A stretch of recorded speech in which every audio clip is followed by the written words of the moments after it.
দিদি শোন না রে, আমি তো তোর বাড়িতে অনেকদিন পর এলাম, তুই বাজারে জানা আমার জন্য মাটন কিনে নিয়ে আয়। আমার খুব মাটন খেতে ইচ্ছা করছে। উফ, তোর হাতের সেই স্পেশাল মাটনটা আমার তো মনে পড়ে জিভে জল চলে আসছে, প্লিজ জানা। আচ্ছা ঠিক আছে, তুই এতদিন পর এলি আর একটা জিনিস আবদার করলি, আমি বানিয়ে দেবো। কিন্তু আমি চিকেন বানিয়েছিলাম, চিকেনটা না হয় তোরা রাতে খেয়ে নিস, ঠিক আছে? আমি আসলাম।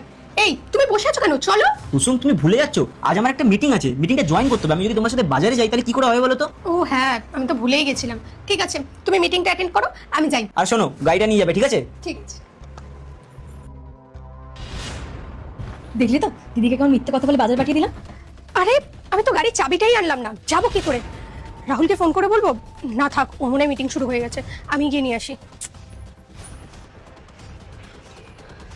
রাহুল, কি করছিলে তোমরা দুজন?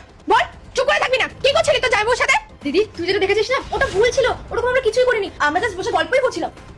একদম চুপ করে থাক।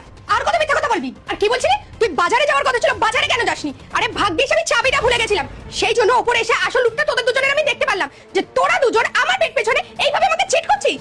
আর তুমি কেন চুপচাপ দাঁড়িয়ে আছো? কথা বলো, মুখে কথা নেই কেন?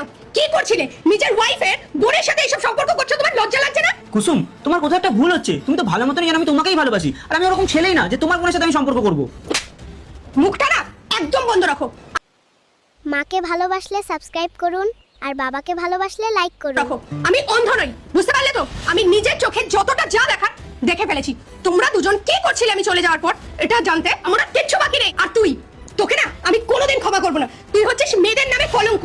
মেয়ে কি, তুই তো বোনের নামে কলঙ্ক, কারণ তুই নিজের দিদির সংসার ভাঙছিস। আরে শত্রুর সাথেও কেউ এগুলো করে না, কারণ ইমোশনের ভ্যালু না সবাই দেয়। কিন্তু তুই, তোর মুখ আমি আর দেখতে চাই না। আজ থেকে আমার আর কোনো বোন নেই, বুঝতে পেরেছিস তুই?